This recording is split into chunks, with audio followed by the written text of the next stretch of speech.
I think, to me, the magic of plein air painting is in the relationship between the artist and their environment. It's not so much about the painting itself, but about being present in the moment. Just detaching from the rest of the world and truly taking in space for what it is. It gives you time to appreciate and reflect and time to breathe. It's too easy, especially in today's world, to get caught up in the bustle and forget the beauty, because it is beautiful, and painting in nature gives me the opportunity to remember that. Once you start painting outdoors, you start to see the world a little bit differently. Start noticing the nuances that you normally would overlook. And once you learn to appreciate a rock or a branch, suddenly everything is something worth admiring. And I think that's what makes it worth doing. Hey everybody, welcome to season 2 of Foltz Studio. We're here in Saint Albans Town Forest at the pond, and we're going to do a little scene of this pond here.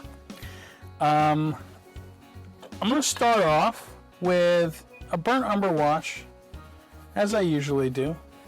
I'm just thinning the paint a little bit with some mineral spirits to get it to a nice sort of watery consistency. And I'll go ahead and coat my panel in that. This scene is going to be a fun one. I mean, I always love painting in the woods in general, but ponds are fun. You always have reflections to play with, still water reflections are nice. They tend to have a little bit of like a vertical smear to them.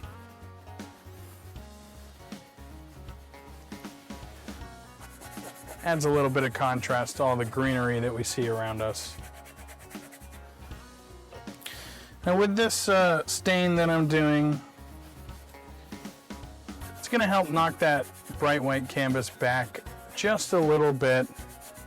It doesn't have to be done in any particular way. I just want to coat the canvas so that I'm not looking at a white surface. That's going to help when it comes to time to mix my colors. Any colors that you lay on top of a white canvas are going to look really dark, too dark. So working on a nice neutral tone really helps you get your colors dialed in just right. All right.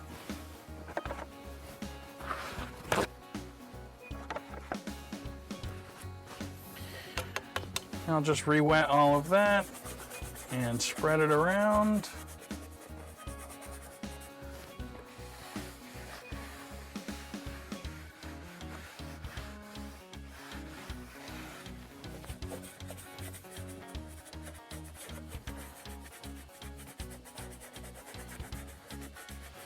This was an interesting location because there's a few things here that I think could make for an interesting painting. Kind of deciding on which of those things to include. I don't know, it's always a fun game, right? The nice thing about coming out here and painting in plein air like this is you have the freedom to change that scene a little bit. If there's things you like that are just out of frame, you can always move them into your painting, kind of round that scene out. Include the elements you want. Okay. And now that we've got a good stain on there, I'm going to use the same color to start sketching out my composition. There's a single tree over there on the other side of the water. Got a lot of magenta in the leaves. It kind of makes it stand out against everything else, and I really think I would like to include that in this scene. So I'll start by putting my horizon line in where the grass meets the brush and the trees. We'll have that right about there. And because that tree is going to be one of the main focuses of this scene, I'll get that marked in next. That's where I want the canopy to be.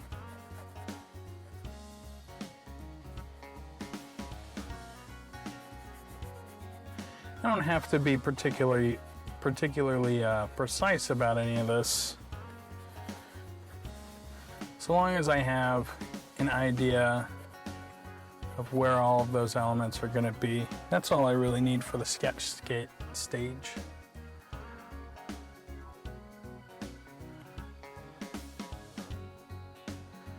And I want that trunk right over here.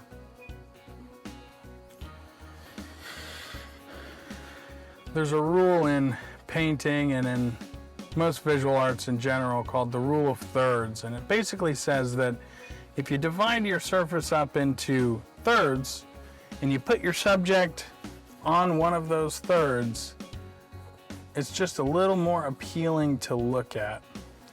So that's what I'm going to do with the trunk of this tree. It's going to sit right on this third over here.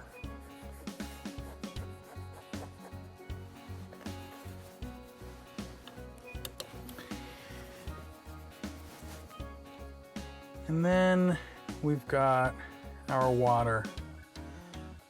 That's the next part of this scene that I really want to focus on, so I'll make sure to lay that in early. It kind of comes out into this tall grass on the side.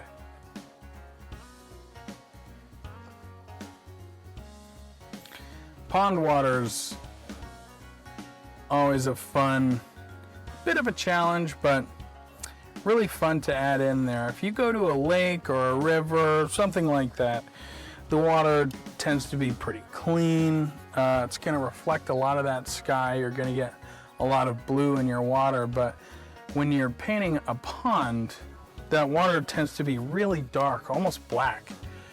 And again, that's something that can add a lot of interesting contrast to your scene. There's some fun shadows too.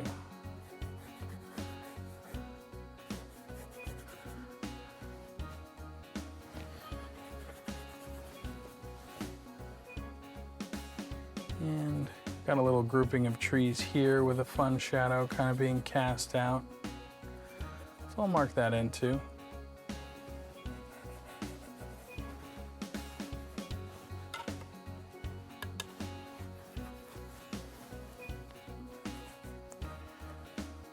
All right.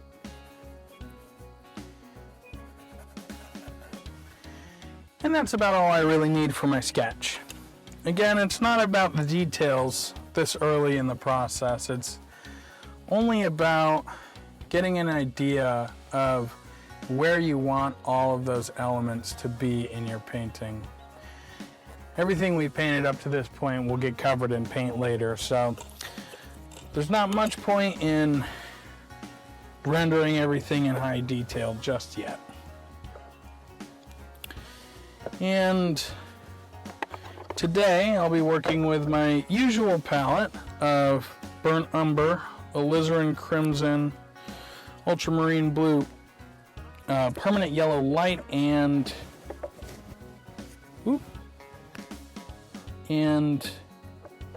titanium white. But I'm also going to add some permanent green to the mixture. And I'll see if I can show it to the camera. But this permanent green is just the most intense bright green. And if I'm painting any sort of foliage that has a lot of harsh sunlight on it, this green really does an incredible job. You can see it right there on the palette. That's the green.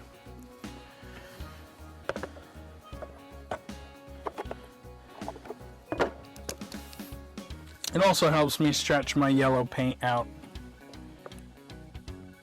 The most yellow paints are kind of a weaker paint, so you can really find yourself in a situation where you have to add a lot of yellow paint to make something that is a bright green or a bright orange. And if you bring something like a permanent green with you, you can help save yourself the trouble of using up all your yellow.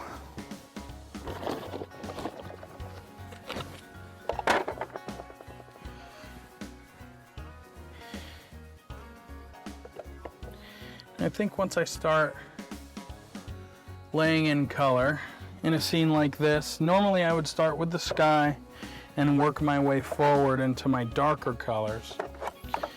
But there's not going to be any real sky in this painting. So instead I'm going to start with my shadow colors and work my way up to the highlights, kind of in a reverse order. And I think the shadows in those distant trees should be a really good place to start.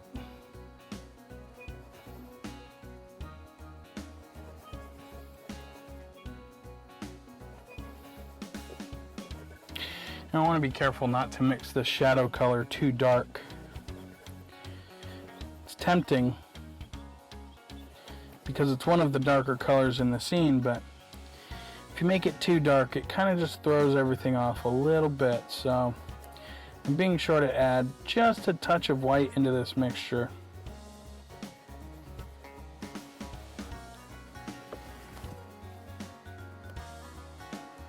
There we go.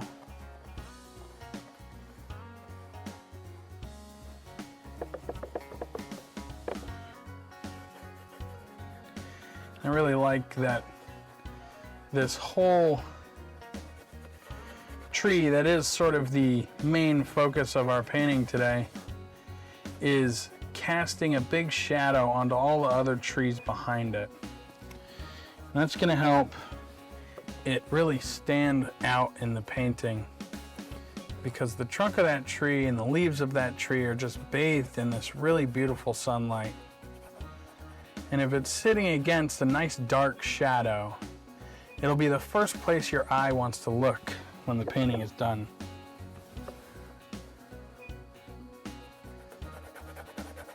Bring that same shadow color over here just a bit.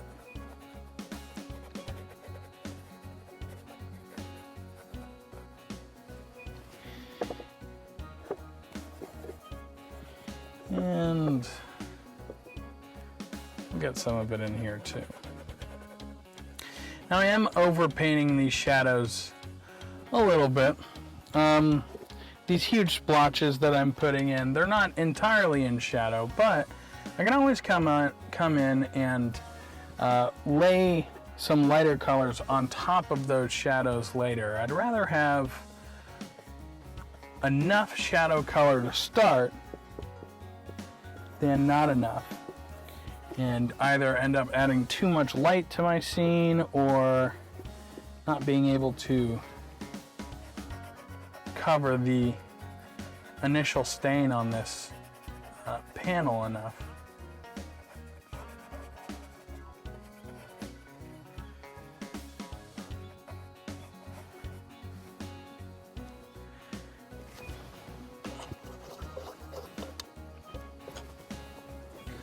Alright, and sticking with that theme of doing our shadows first, I'm going to go ahead and get some of the colors for this pond laid in. Again, that water is very, very dark, so even the areas where it reflects everything around it, those colors will be a bit darker as well.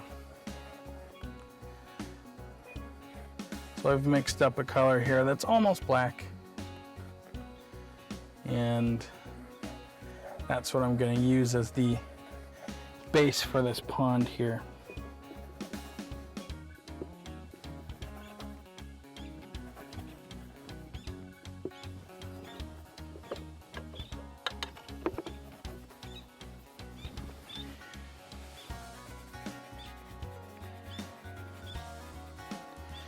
And I'm using a lot of these horizontal strokes on the water.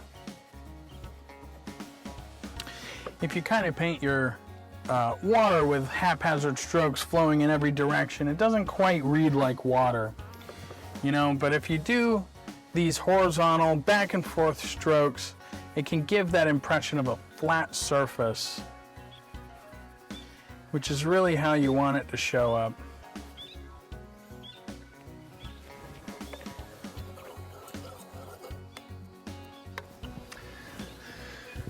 And now that we've got that laid in for the most part, we can start working our way up to some brighter colors. Let's get a few more shadows in this tree before I move on.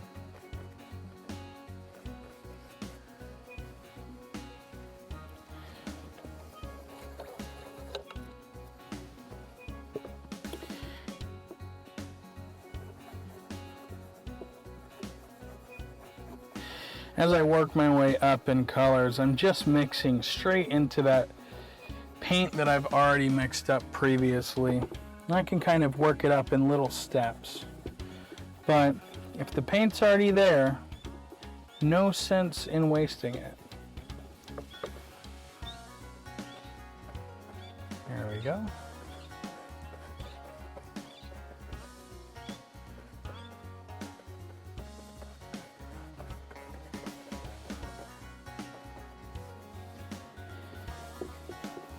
And working up in small steps really is the key here. I don't want to jump straight to my brightest colors. I want to take my time, slowly work my way up.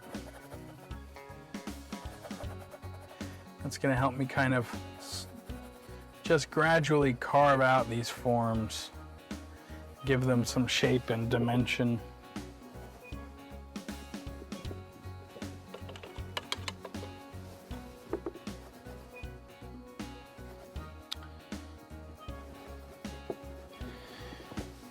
And sort of opposite of how I did that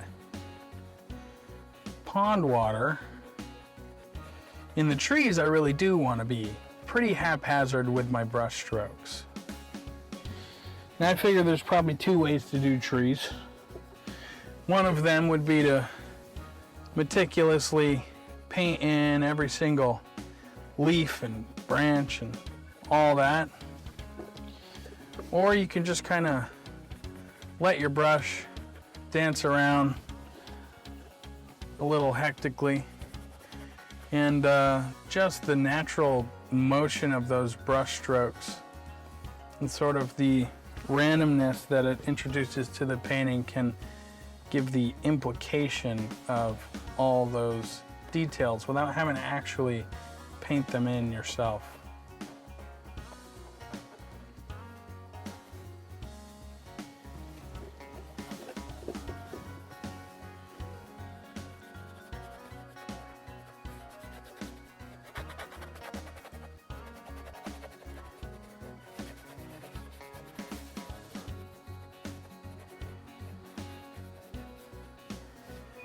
There we go. And some of these taller bits of grass on the side of the pond that's closest to us here. Pretty much the same color as these shadows of the trees. So while I've got the color on my palette and on my brush, I'll go ahead and start marking some of that in as well. Again, I'm really letting my brush strokes move in the same direction as all the details that I'm trying to portray. It's going to go a long way towards helping things look the way I want them to without having to put a ton of effort and time into it.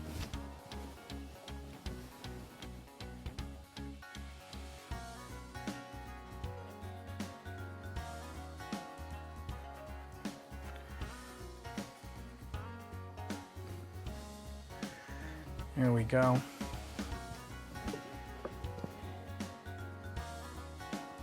And finally, we can start moving up into the brightest colors in these trees.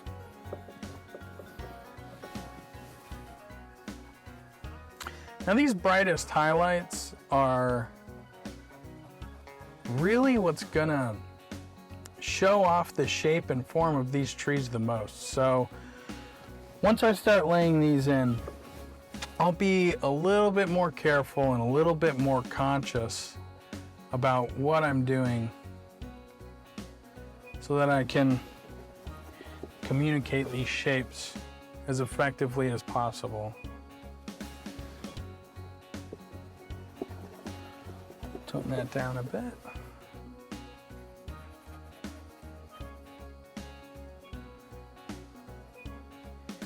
And again, I'm kind of letting my brush dance around a little.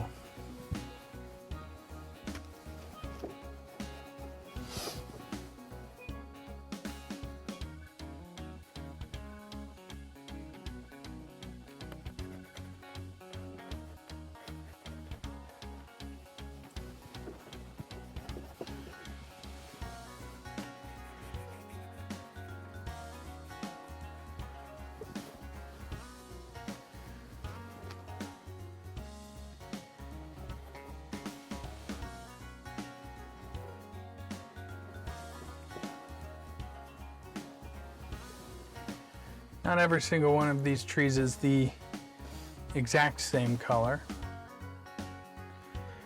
And I want to make sure that that is apparent in the painting. So as I work through them, I'll add a little bit more yellow, sometimes a bit more red, just to give a little bit of variation in color. If you have a whole bunch of trees all grouped together and they're all the exact same color, it tends to just look like one mass of leaves, and that's what we're trying to avoid. We want to be able to pick individual trees out of this bunch.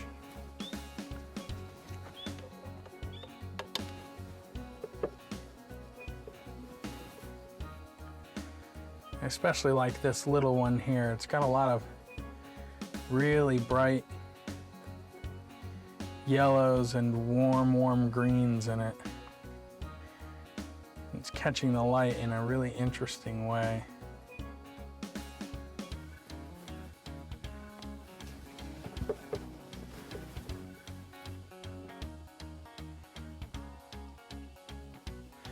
I'll take this same warm green and work it down into this grassy bank on the opposite side. It's a pretty safe bet when you're painting a landscape that your grass or whatever areas are facing the sky are going to be catching the most amount of sunlight. So typically grass, the ground in general, is going to be a bit brighter, usually a bit warmer than anything you'll see in the tree line.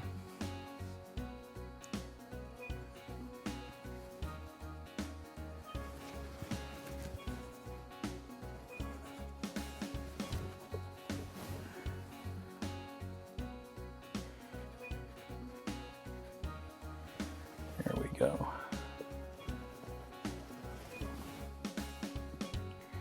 And again, kind of dancing back and forth with these colors just to give it some variation.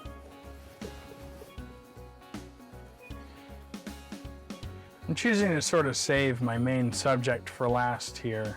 It'd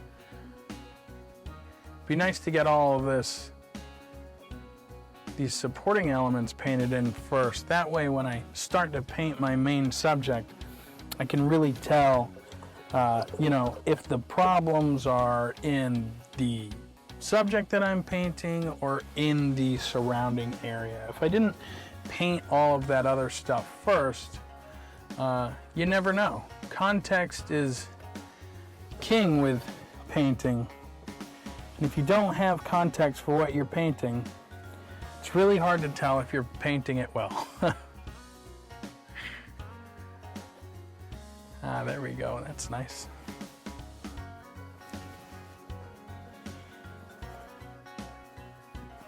And let's get a little bit of an orangey color down here. Some of this grass is really dried out.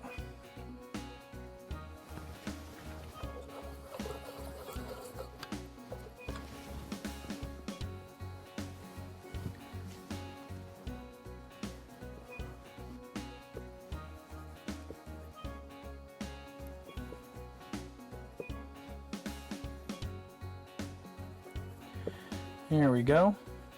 Had to mix up a bit of a different color there in a new spot.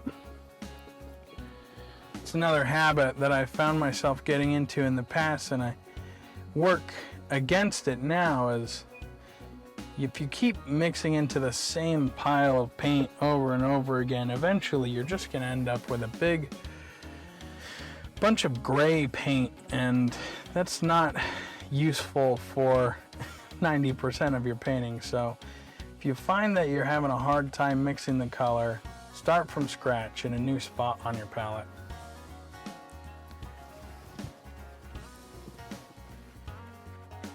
You will thank yourself for doing it.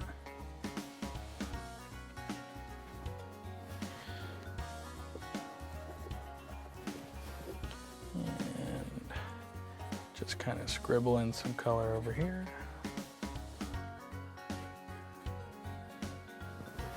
There we go.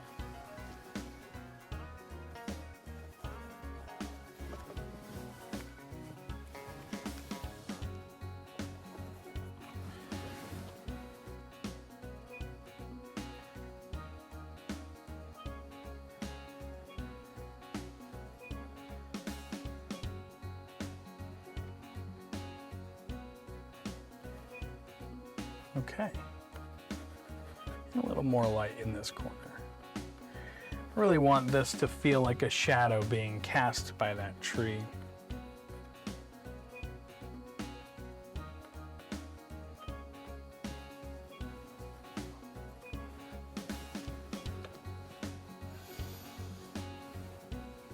I'll show you a fun little trick here when painting ponds and any real still water. Anywhere I want there to be a reflection, I'll just make sure there's a little extra paint,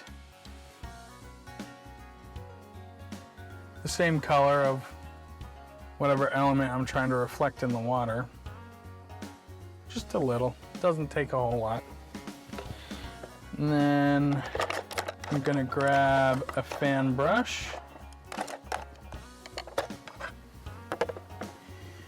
and I'm just gonna touch the top of that paint and pull it down a little bit.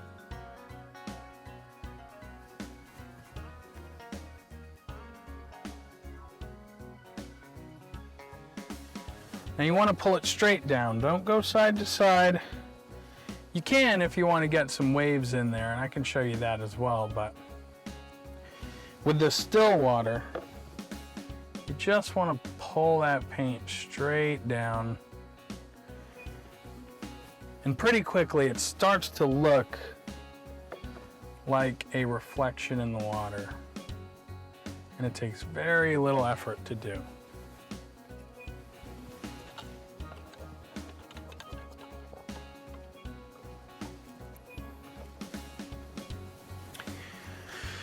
And I think before we get carried away with too many little details, we should probably start getting our main subject painted in. Start with the canopy of the tree. Now it's interesting because half of that canopy is a greenish color and the other half is this really intense red, almost purple. So I'm gonna have to bounce back and forth between those colors, but I want to lay my shadows in first. So we'll start with something a little more on the green side.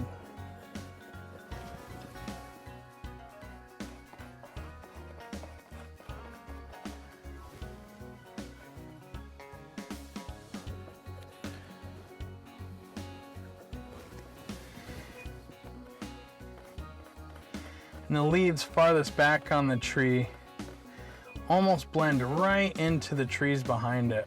It's really hard to tell where that tree ends and the other trees begin. And that's okay. I'm going to lean right into that.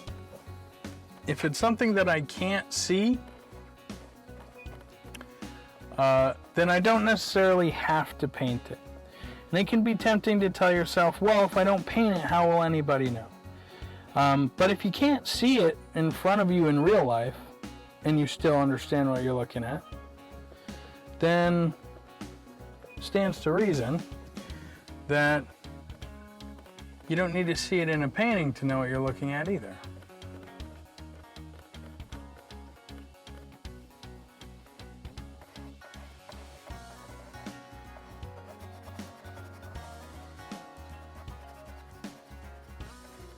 There we go.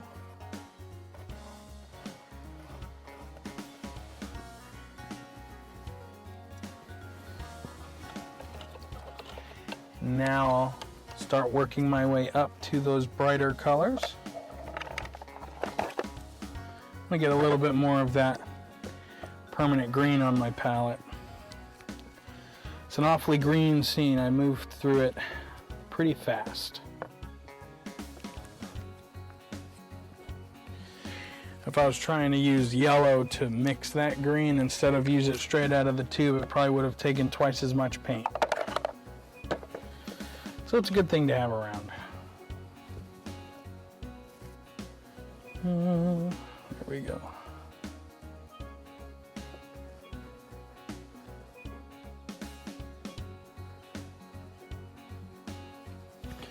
We got a slightly brighter green here. Now I'm really only putting this brighter green towards the bottom of this tree. The farther up it you move, the more red those leaves get.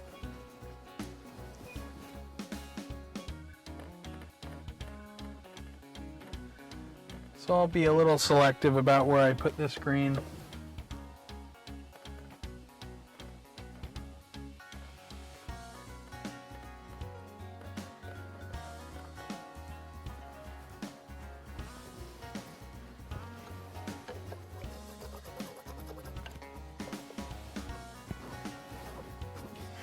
Now we can start getting into that red a bit more. I want to slowly work my way up to that red. I don't want there to just be big, crazy blotches of red right next to all the green. I want it to look like it's kind of shifting.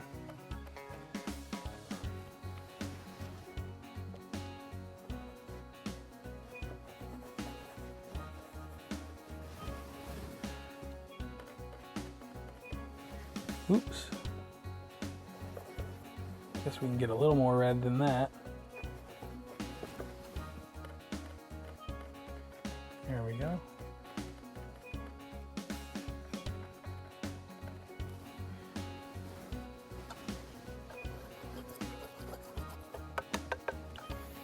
And I'll go ahead and move on to a smaller brush for the rest of this tree.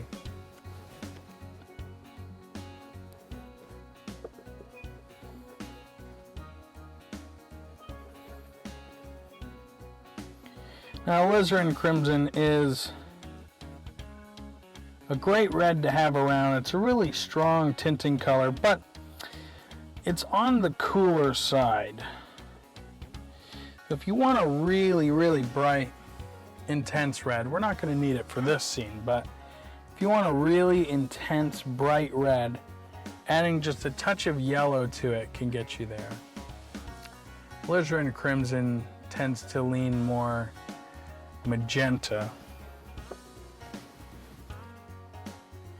but it's very versatile. There are very few reds you can't mix when you start with alizarin crimson, which is why it is my red of choice.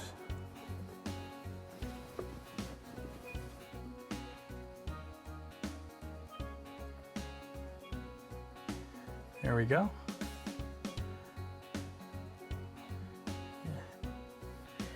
Just gonna work that up till it's a little bit brighter.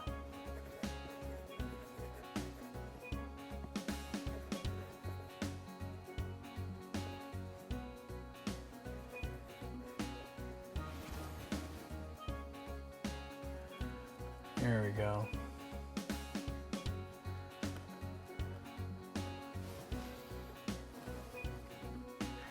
Really want to be able to feel the light hitting those red leaves.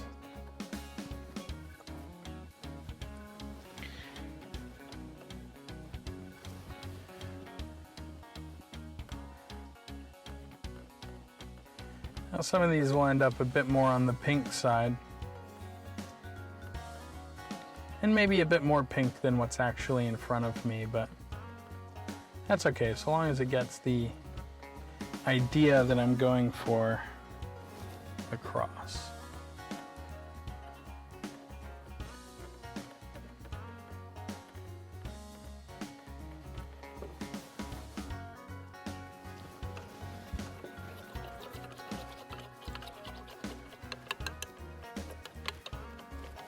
Now we can start working on my favorite part of painting trees, which is the trunk of that tree. I'm going to start with my shadow color. And even in the shadows, the trunk of that tree is quite a bit brighter than any of the colors surrounding it. It's kind of got a bluish tone to it. It's very gray, but a little blue, so I'm going to bump that blue up. I think it'll look a bit more interesting that way.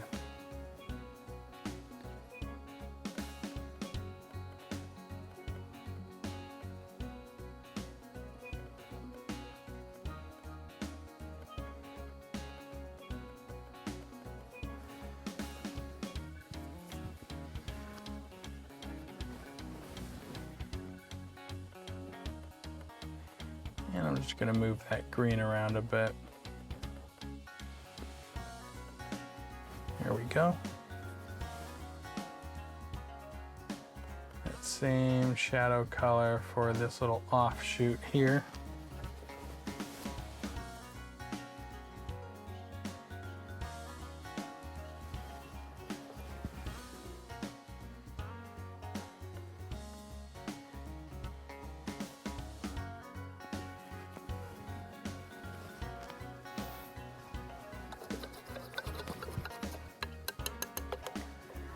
Now we can start layering in the highlight.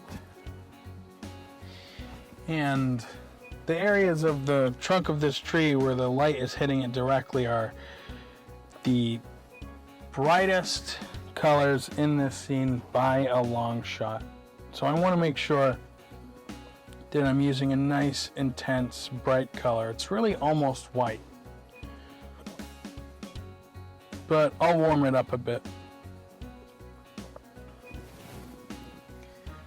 And we can lay that in.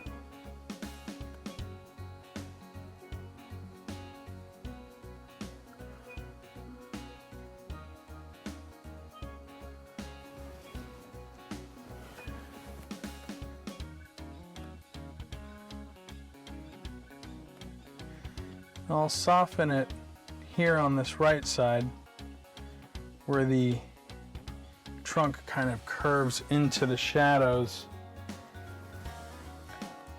but I also want to make sure that I get that nice dappled light that's filtering through the leaves of the tree.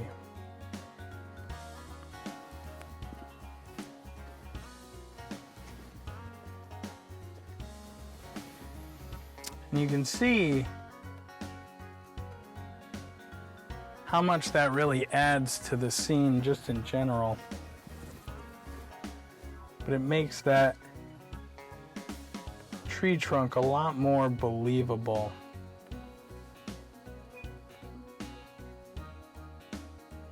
Soften some of that.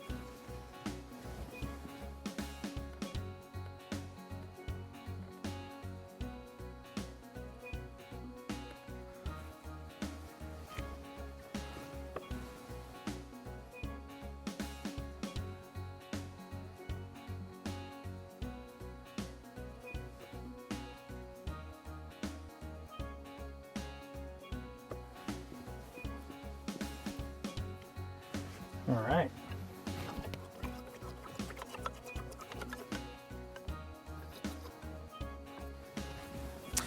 Now with that laid in, I can kind of use that to inform my decisions moving forward. I really like how bright those tree trunks are. They really feel like they are just being bathed in sunlight. But the areas surrounding them do feel like they could be a little bit brighter, kind of bring them in line. So I'll mix up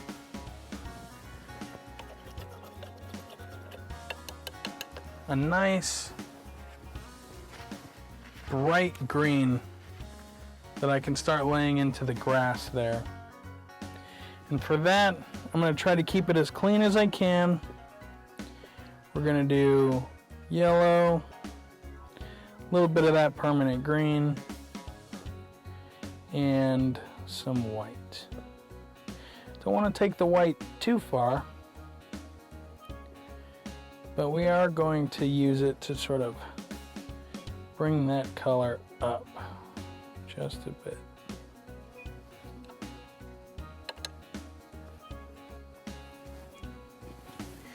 And I want to have sort of a spotlight effect here, where it looks like the sun has kind of broken through the trees just to highlight this scene. So I'm going to reserve these bright greens for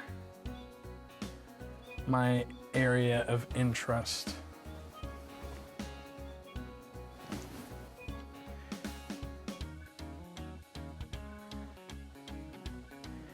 And you can see how adding that extremely bright green and just bringing a level of contrast to the scene there really makes it feel like bright sunlight. That's what I was hoping for.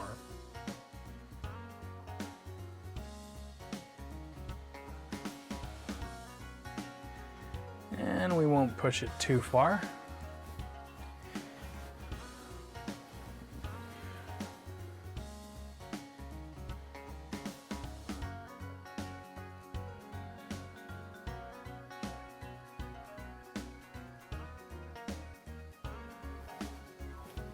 There we go, but it doesn't seem very fair to brighten up all that grass and not give some of these trees a little love as well. So come in. I've mixed just a slightly darker green for this part. Again, you know, the grass is facing straight up at the sun. It's going to catch so much more of that light. I don't want the trees to be quite as bright as the grass.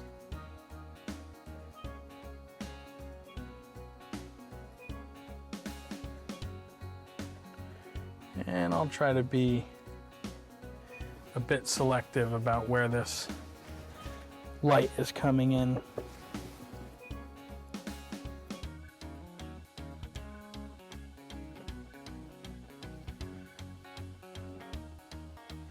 Again, I really like the idea of that sort of spotlight feel. So I sort of want it to feel like right there, right in the bottom. That's where all the light's coming.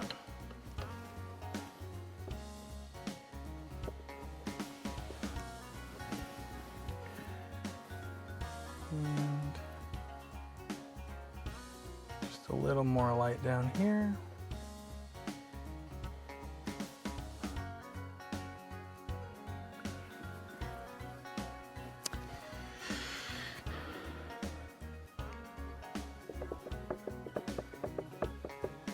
We've got some other trees over in the corner that need some extra light too, but they're not quite as green and intense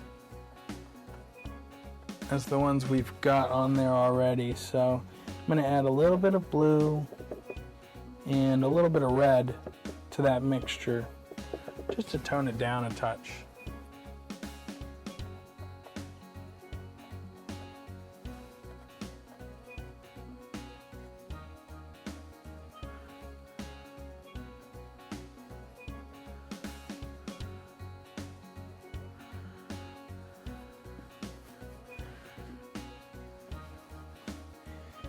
Okay.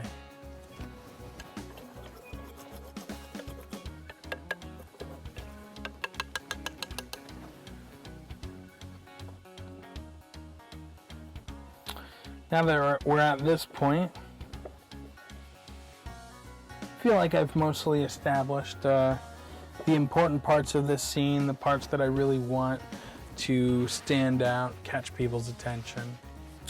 And now's when I can sort of focus in a bit, add a little bit of details or a little bit of focus here and there to the areas that feel like they could use it.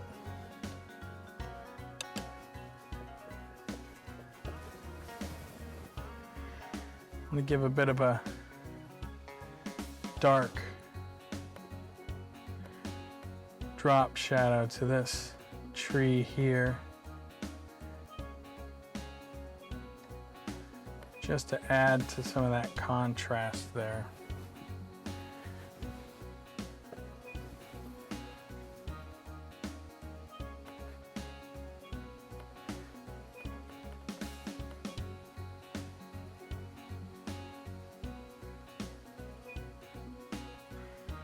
There we go.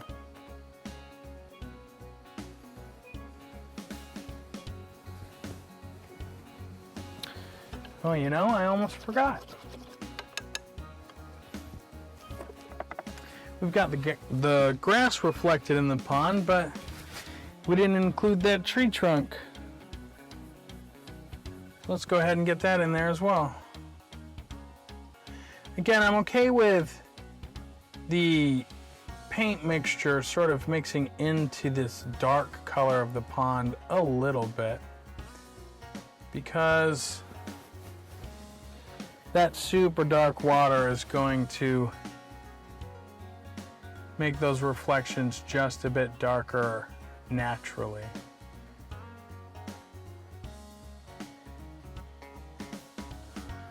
There we go.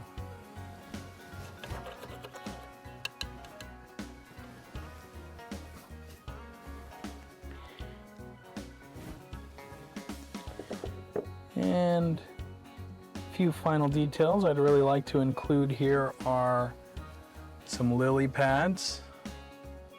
Seeing a lot of them over on the other side of the pond. There's not so many on this side, but they're a nice, interesting thing to look at. And I think they do a lot of good for this painting. All you really need for lily pads is these small vertical strokes.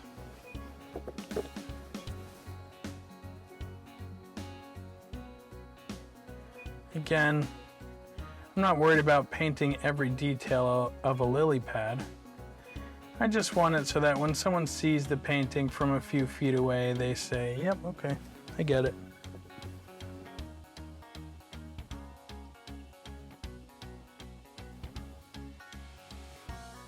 And why don't we take a step back and see what it looks like from a few feet away.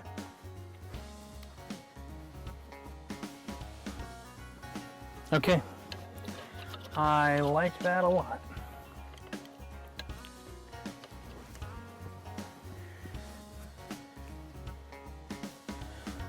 A few more little details that could spice this scene up would be a couple of really small tree trunks out in the distance, just catching a little bit of that light.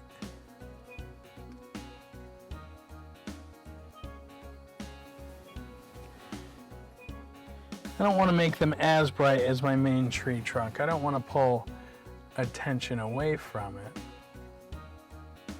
But I would like to indicate that, yeah, this is a forest. It's full of trees.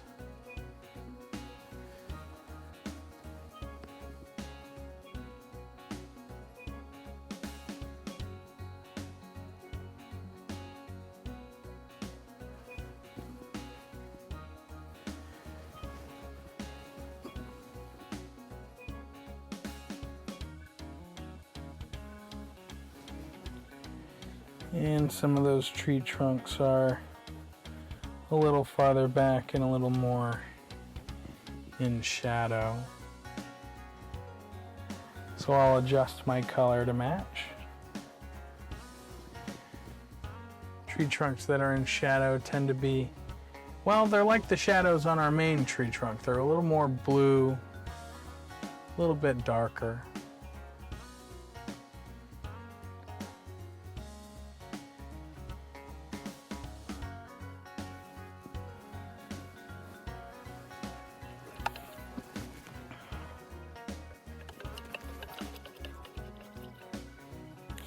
And I think I can show you another fun trick here. Now, I don't want this tree to just be two trunks splitting off. Trees have branches, and I can't see a ton of branches on the tree, but I'd like them to be there. So I'll take the back end of my brush, right? Not the bristles. I'm just taking the wooden end of my brush, and I'm going to scrape in some branches. Now basically what you're doing is removing the layers of paint you've put on and bringing it back down to that white canvas underneath, but you can do it with a whole lot of precision and just get some nice fine marks.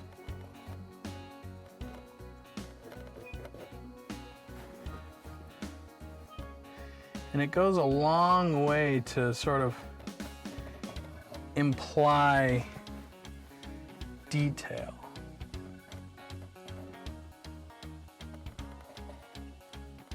And just a few more. Let's do like that. And I think with that, we can call this painting finished. This was a really fun one. I always love being out on the water. I always love being in the shade when I'm painting. That's a plus. And I love painting trees and focusing on trees. So we got to do all those things today. It was a great time. Thanks for sticking around. I hope you enjoyed the painting and learned something. And I will see you all later.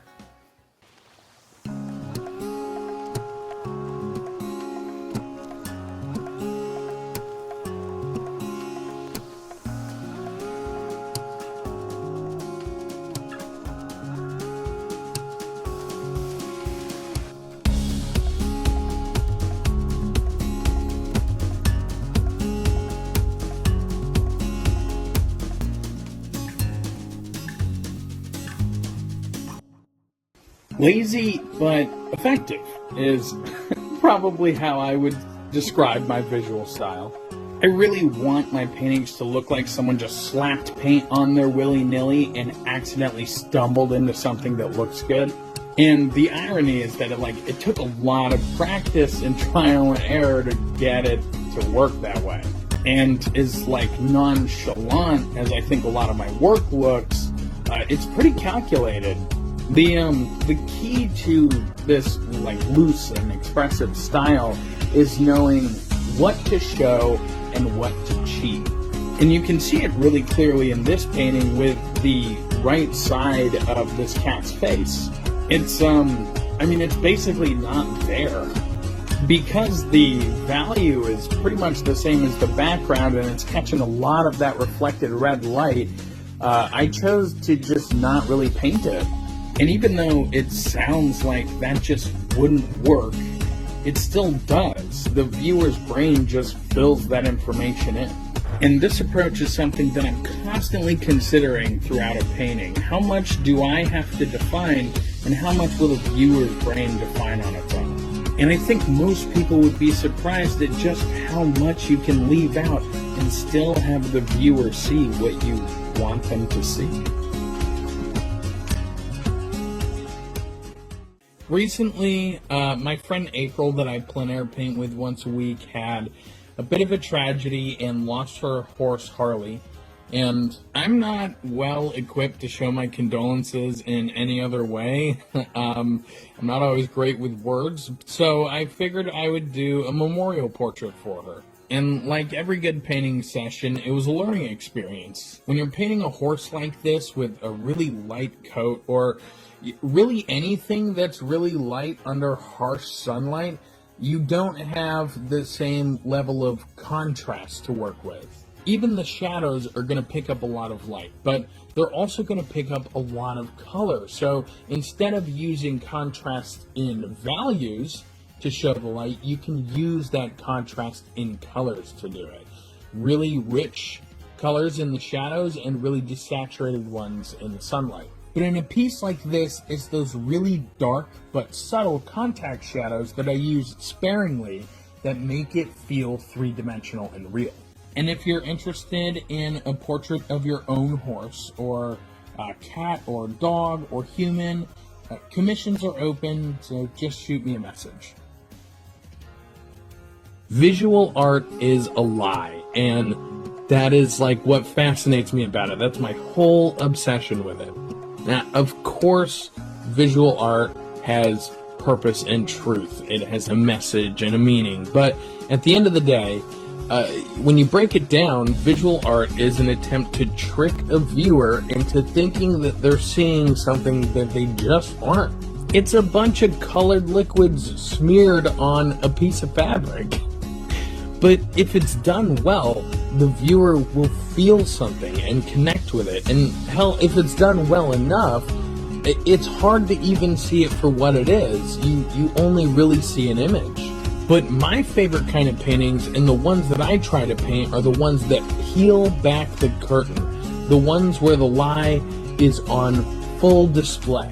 The ones where initially you can't help but see the image that the artist was trying to portray, but upon closer inspection, you can see the brushwork, you can see exactly how the painting was constructed, and the visual trickery in action. Go back and look at the work of Soroya or Sargent, or in living artists like Rob Poynton and Jordan Walker, and you'll see some of the best lies ever laid to canvas. Time to try out a new set of brushes. I was recently sent this set of hog hair brushes by Artify, and I was, pretty excited to try them out. Usually I buy my brushes one at a time, and I'm pretty selective, so it's not often that I get a whole new set to test out at once. And if you watch my content regularly, you know that I'm a little rough with my brushes. I don't always treat them the best, so it takes a special kind of brush to hold up to what I put them through. And you can see some of that abuse with this large flat doing that scrub. I have to say, that brush really surprised me. I really liked the form factor of it. I've never used a brush quite like that before, and it works really good for a scrub. And overall, the thing that surprised me the most about this set of brushes was just how well they retained and applied the paint. Every stroke went down really smooth, and I didn't have to keep dipping back into my paint as often as I'm used to because they just held on to it. Now, I am pretty rough with my brushes, so not all of them retain their shape perfectly after I finish beating the crap out of them, but it was nothing that a little brush conditioner couldn't fix. And while they might require a little bit more maintenance than my most expensive brushes, they honestly just felt so good to use that I'm going to be switching out a huge chunk of my brush collection with these moving forward.